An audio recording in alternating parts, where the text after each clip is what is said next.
As a single dad, I finally tried dating again, but the woman I saw, I wasn't supposed to see again. Graham Foster sat in the day room at Station 12 in Jacksonville on a Thursday morning, staring at his phone like it was a live grenade, and his 24-hour shift had just ended at 8 a.m. But he couldn't focus on heading home because all he could think about was the fact that he had a date scheduled for 7 that evening, and he was seriously considering texting this woman to cancel with some excuse about being too exhausted after shift. He was 37 years old, and this was his first date since his wife Laura died 3 years ago from an undiagnosed genetic heart condition called hypertrophic cardiomyopathy that caused sudden cardiac arrest in her sleep without any warning. And the only reason he was even attempting this was because his crew at the station and Laura's parents had basically staged an intervention 2 months ago saying he couldn't spend the rest of his life being just Miles's dad and nothing else. The dating app had been his sister's idea, and she'd helped him set up a profile using a couple photos from a few years back when he didn't have the beard he'd grown after Laura died. And he'd put just G as his name because broadcasting his full identity on the internet felt too exposed for a guy who valued his privacy. He'd matched with someone who went by AJ, and her profile had these artsy angled shots where you could tell she was pretty, but the photos were cropped in that way people do when they want some privacy from creeps online. And honestly, Graham had appreciated that because he wasn't looking for someone trying too hard.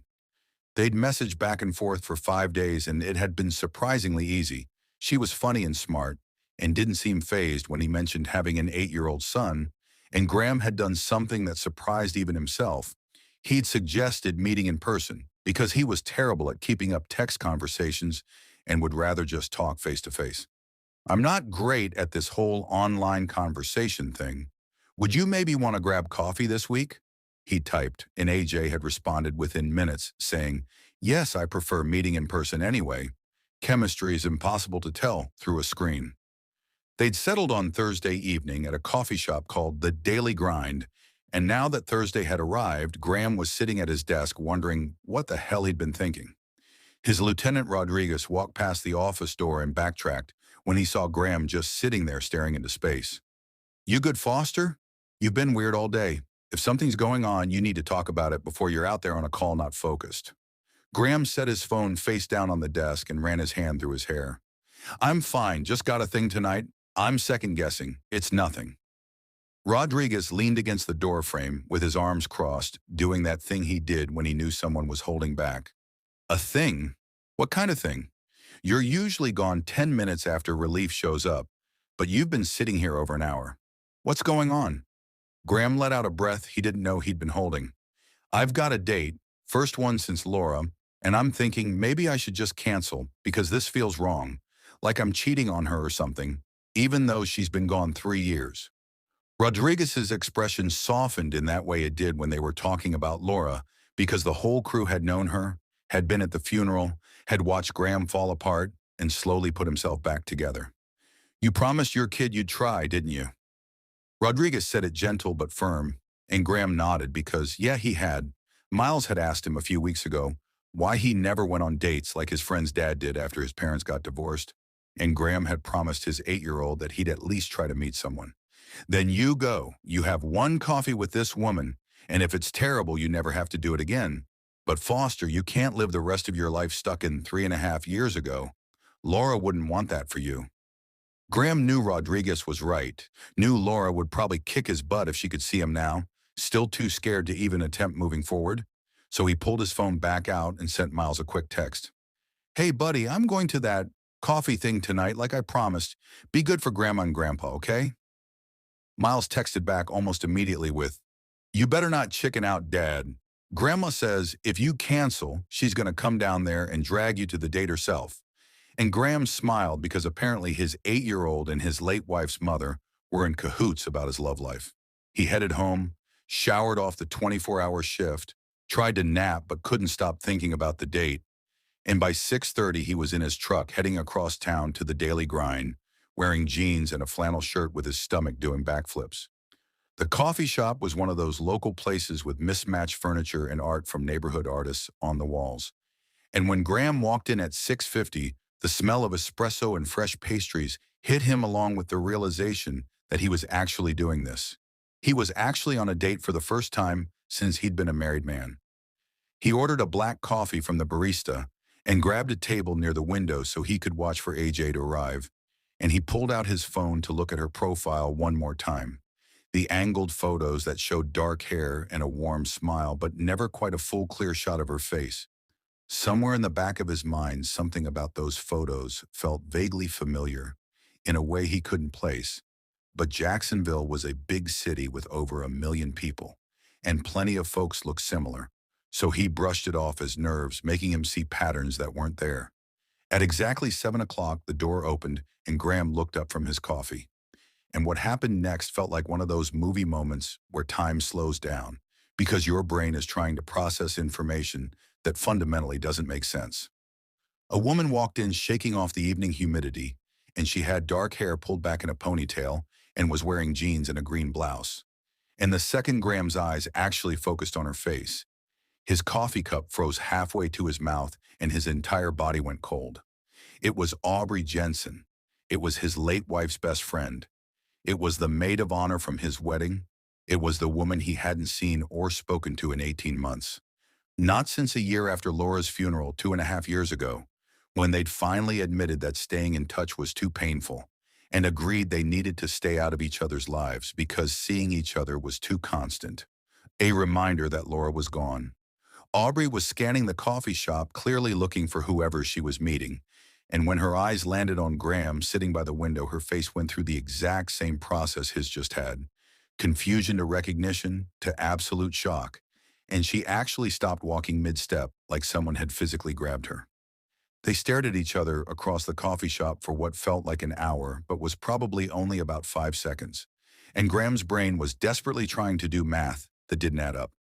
AJ was Aubrey Jensen, the woman he'd been texting for 5 days thinking she was a complete stranger, was someone who'd been in his wedding party, who'd held his hand at Laura's funeral, who'd told him through tears that she couldn't be around him anymore because every time she looked at him, she saw her dead best friend. Graham stood up without consciously deciding to, his chair scraping against the floor louder than he intended, and Aubrey walked over to his table, moving like she was on autopilot. And when she got close enough that they could talk without the whole coffee shop hearing, she said in a voice that was barely above a whisper, "Graham, what are you? I didn't know. Your profile just said G and the photos look different. You have a beard now," and I thought, I didn't think. Her hands were shaking, and she was gripping her purse strap like it was the only thing keeping her grounded, and Graham realized his own hands were trembling when he set his coffee cup down. "You go by AJ now? Your profile photos were all cropped and angled. I couldn't see your face clearly. I mean, something felt familiar, but I just figured Jacksonville's big, and lots of people look kind of similar." "Aubrey, what are you even doing back in Jacksonville?" They were both still standing there frozen in this impossible space between strangers, meeting for a first date, and two people who knew each other's histories too intimately. And the barista called out, asking if Aubrey wanted to order something, and she jumped like she'd forgotten where they were. Yeah, just a latte, please, thanks," Aubrey managed to say. And then she looked back at Graham, and he could see her brain doing the same calculations his was, trying to figure out if she should just leave, if this was too weird, if they should pretend this collision of past and present hadn't just happened.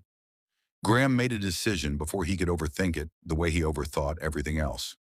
"Do you want to sit down? We're already here. We should probably at least talk for a minute." And Aubrey hesitated for what felt like forever before slowly pulling out the chair across from him and sitting down like she was ready to bolt at any second. The silence between them was heavy and loaded with about 10 years of complicated history, and Graham didn't know where to start, so he went with the most obvious question. "I thought you were still in Orlando. When did you get back?" Aubrey was staring at her hands on the table, and her voice came out quiet and strained. 2 months ago, I got a job offer at a bigger physical therapy practice here. Better pay and better opportunities. I'd been in Orlando for over a year after we stopped talking, and I thought enough time had passed that coming back wouldn't feel like I was stepping on anyone's toes or reopening old wounds. Graham felt something twist in his chest, because 2 months she'd been back in Jacksonville for 2 whole months, and neither of them had known the other was here.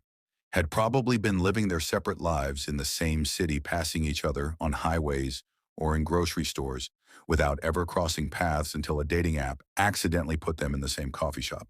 Your profile photos were from before, Aubrey said, and it wasn't a question.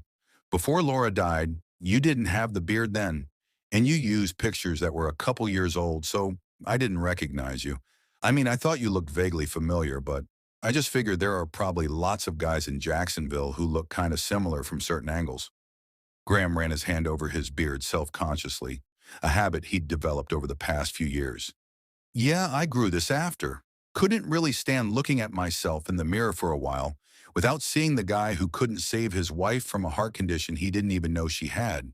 Changing my appearance helped somehow, and I don't really take pictures of myself anymore, so I just used what I had. The barista brought over Aubrey's latte, and she wrapped both hands around it like she desperately needed something to anchor her to reality. And Graham could see her working through the same impossible situation he was trying to process, that they'd matched on a dating app, that they'd been messaging for 5 days without having any clue who the other person actually was, that they'd both been ready to go on a first date with someone new, and it had turned into this reunion neither of them had been prepared for. We should probably acknowledge the massive elephant in the room, Graham said, and his voice came out rougher than he meant it to, which is that we explicitly agreed 18 months ago that we couldn't be in each other's lives because it hurt too much to be around each other. Aubrey looked up at him and her eyes were already wet with tears she was trying to hold back. I remember we tried staying friends after the funeral, tried supporting each other through the grief, but a year in, I couldn't do it anymore.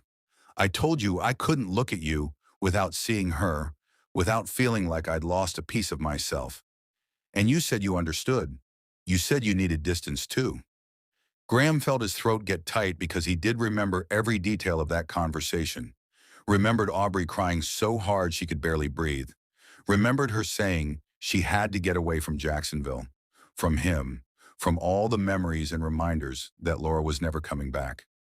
Before they left the coffee shop that night, Graham asked quietly, "Can I at least have your number, in case something comes up with Laura's family or Miles asks about you?"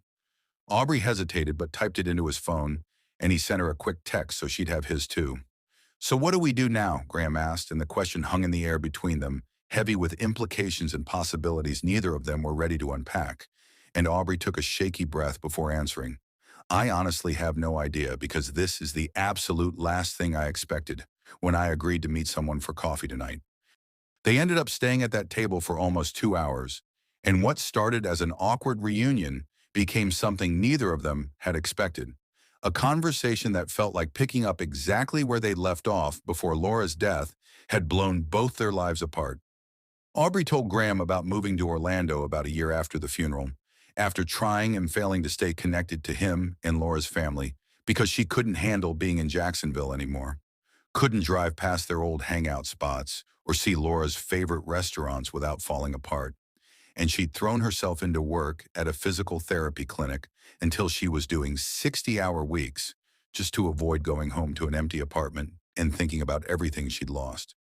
"I dated someone for about a year," Aubrey said while staring into her half-empty latte. "A guy I met at work, nice enough, checked all the boxes on paper, but I couldn't fully commit to it because part of me was still stuck in the grief, and he could tell. Ended it saying he felt like he was competing with a ghost and he wasn't wrong." Graham understood that feeling more than he wanted to admit, understood the way grief takes up space in your chest and doesn't leave room for new people. And he told her about the past 3.5 years of just existing, getting Miles to school and working his shifts at the station and going through the motions without really living. "This is my first attempt at dating, first time I've even downloaded an app or thought about meeting someone, and Laura's parents and my crew basically had to push me into it because I was fine just being Miles's dad and nothing else." They talked about Laura in a way Graham hadn't been able to with anyone else. Aubrey sharing memories from their college years that Graham had never heard.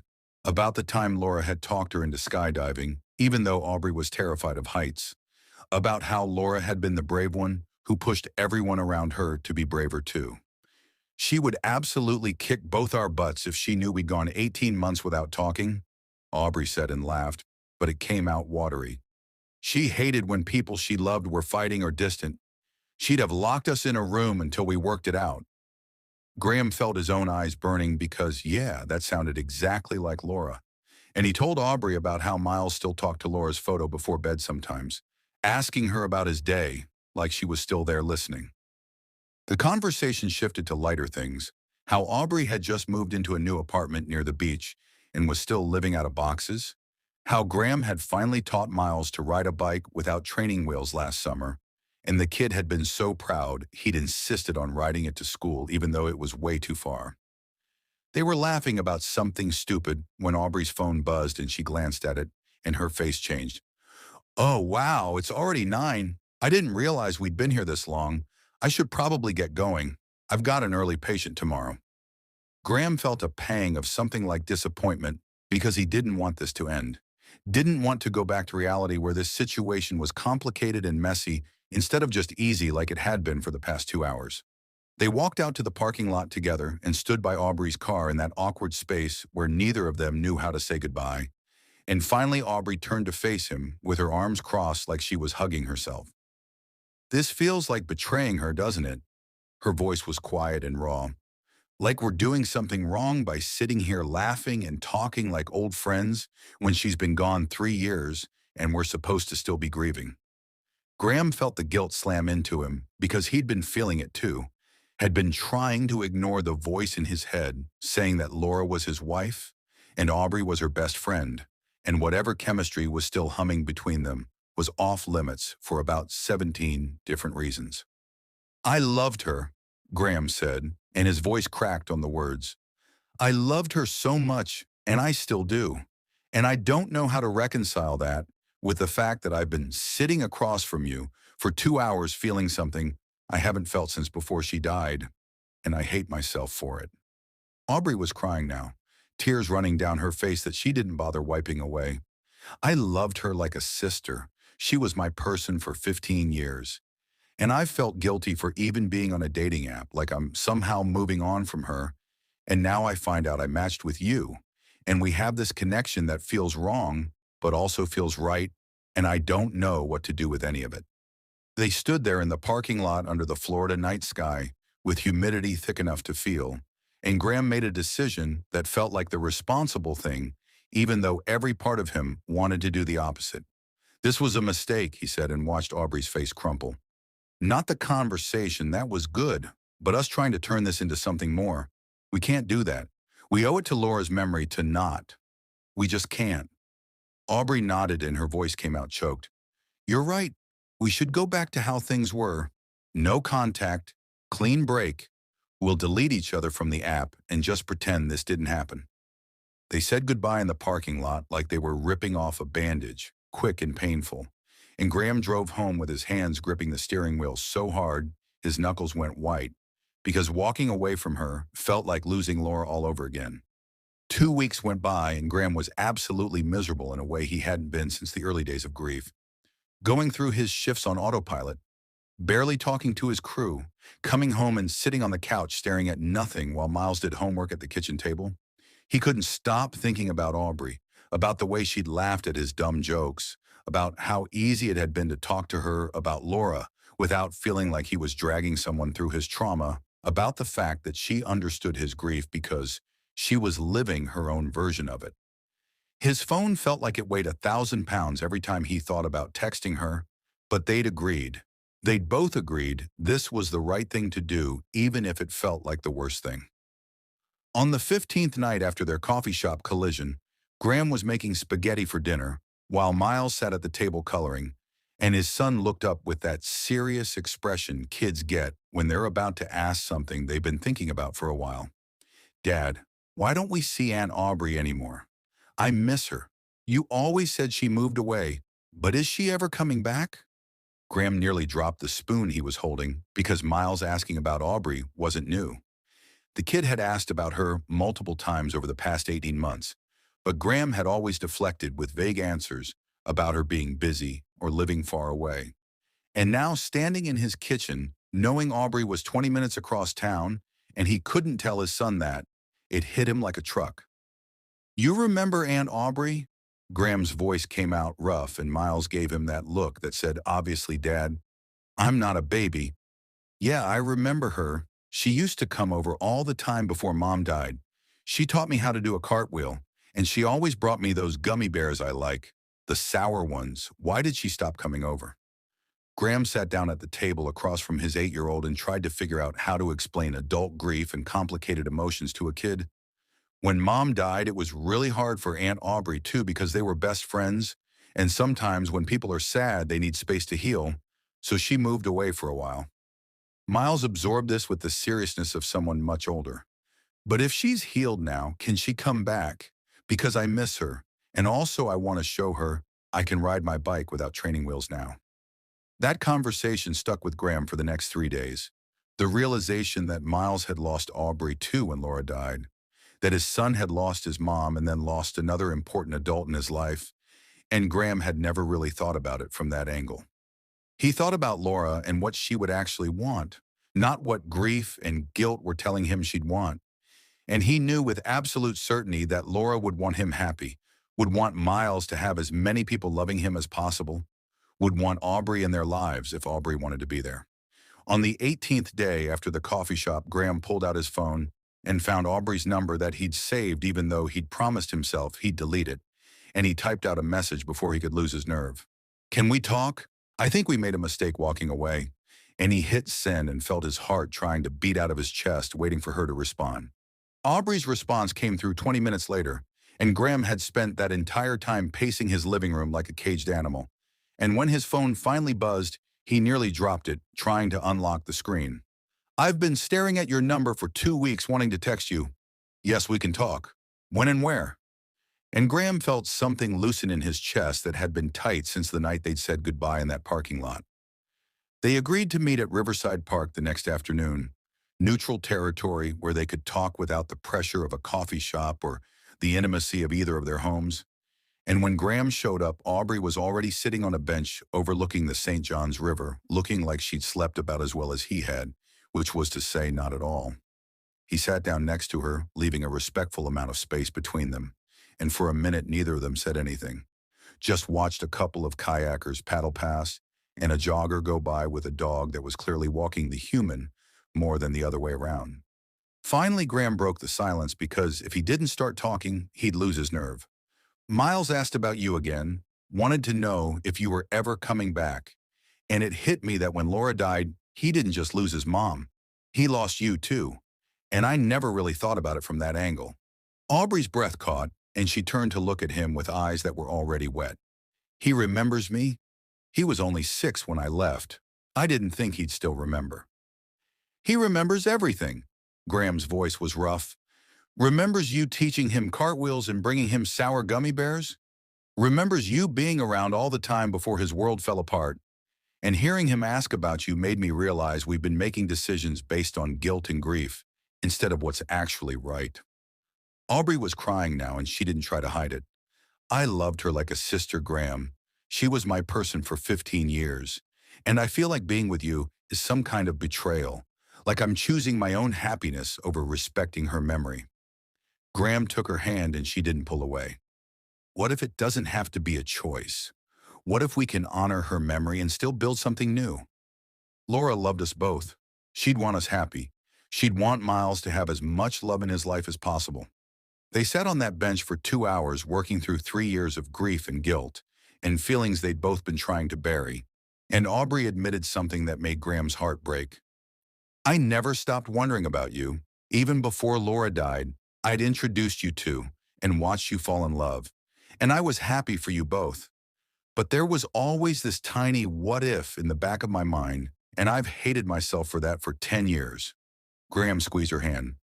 "We went on 2 dates, and then you introduced me to your best friend, and I fell hard. But that doesn't erase that we had something. And maybe we're allowed to explore what that could be now. Slowly, honestly, without pretending Laura didn't exist." They agreed to try, really try, with the understanding that it would be messy and complicated, and they'd have to navigate it together. And when Graham drove home that afternoon, he felt something he hadn't felt in years. Actual hope that maybe his life could be more than just going through the motions. The first person to know Aubrey was back in their lives was Miles because the kid had a built-in radar for when things were different. And when Graham mentioned that Aunt Aubrey might come over for dinner one night, Miles's entire face lit up like Christmas morning. Laura's parents found out immediately because Miles called them that same evening to announce at full volume that Aunt Aubrey was coming to visit, and he was going to show her his bike riding skills. And Graham could hear the pause on the other end of the line when his mother-in-law said carefully, "That's nice, honey. It'll be good for you to see her again." When Aubrey actually showed up that first time, Miles launched himself at her with a hug that nearly knocked her over, and Graham watched her hold his son and tell him how much he'd grown, and he saw tears in her eyes that were happy and sad, all mixed together. For the first few months, Laura's parents were cautiously supportive in that way people are when they're trying to be okay with something they're not entirely sure about. And Graham's father-in-law, Tom, said during one visit, "It's good Miles has Aubrey around again. He needs people who remember Laura." And Graham heard the unspoken part, which was, "as long as that's all it is." But the tension really started building about 4 months in when it became obvious to everyone that this wasn't just Aubrey being back in Miles's life as a family friend. This was Graham and Aubrey building something romantic. And his mother-in-law, Patricia, pulled him aside one Sunday afternoon with concern written all over her face. "Wait, you're dating her?" "Graham, she was Laura's best friend. This feels, I don't know, complicated. What if it doesn't work out and Miles loses her all over again?" Graham had known this conversation was coming, and he'd prepared for it, but it still hurt to have. "I know you're scared for Miles, Patricia. I'm terrified too, but Aubrey isn't going anywhere. She loves him, and she loved Laura, and keeping her out of our lives doesn't protect him. It just takes away someone who keeps his mom's memory alive in ways I can't." Tom and Patricia weren't immediately convinced, but over time, as they watched Aubrey with Miles, watched her tell him stories about Laura that Graham didn't even know, watched her visit Laura's grave with them and cry alongside them, they started to soften. A few months before the proposal, Patricia pulled Aubrey aside after a family dinner and said quietly, "I was wrong to worry. I can see how much you love him and how much you love Miles. Laura would be happy you're all together." Aubrey cried and hugged her. And from that point forward, Tom and Patricia were fully on board, helping plan the wedding and treating Aubrey like the daughter-in-law she was about to become. A year and a half into dating, Graham and Aubrey had built something solid and real, and they'd visited Laura's grave together on what would have been her 39th birthday. And Aubrey had knelt down and talked to the headstone like Laura was sitting right there listening. "I'm sorry if this feels like a betrayal. I never meant for any of this to happen. But I think you'd understand. I hope you'd be happy that we found each other. I hope you know I'll never stop loving you or keeping your memory alive for Miles." Graham had stood there with his hand on Aubrey's shoulder and added his own words. "I'll always love you, Lau. You gave me Miles, and you gave me the best years of my 20s, but I'm choosing to keep living, and I think you'd be okay with that." The proposal happened on a quiet beach they discovered together during their relationship, a spot that was theirs and not tied to Laura's memory. And Graham had brought a small frame photo of Laura with him because he wanted her there in spirit, even if this moment was about moving forward. "I wanted her here," Graham said while pulling the photo from his jacket pocket and setting it in the sand next to them. "But this place, this moment, this is ours, Aubrey. You were Laura's best friend, and you'll always keep her alive for Miles, but I'm not asking you to replace her. I'm asking you to build something new with me." He pulled out a ring that was simple and beautiful, not extravagant, but chosen with thought and love. And when Aubrey said yes through tears, they both sat on that beach and cried and laughed and held each other while the Atlantic Ocean rolled in behind them. They had an 8-month engagement because Graham wanted to make sure Miles was fully ready and comfortable. Wanted to do this right and not rush something this important. The wedding happened a little over 4 years after Laura died, and it was small and intimate at a little venue overlooking the river. Maybe 40 people who mattered most. And Miles carried the rings down the aisle with a seriousness that made half the guests cry. In the reception space, there were 2 photos side by side. One of Graham and Laura and Aubrey from years ago at some party where they were all young and laughing, and one of Graham and Aubrey and Miles from last month at the beach. And both photos existed together because love doesn't replace love. It just expands to make room for more. Aubrey's vows broke everyone. I loved her first. I loved her always. And I'll love her for the rest of my life. And I'll love you and Miles with that same fierceness. We don't erase the past, we carry it forward and build on top of it. Graham's vows were simpler but just as heavy. You weren't supposed to see me again. We agreed to stay away from each other. But I'm so grateful the universe put us in that coffee shop. I'm grateful for dating apps and coincidences and second chances. We choose this. We choose us. We choose to honor what was while building what is.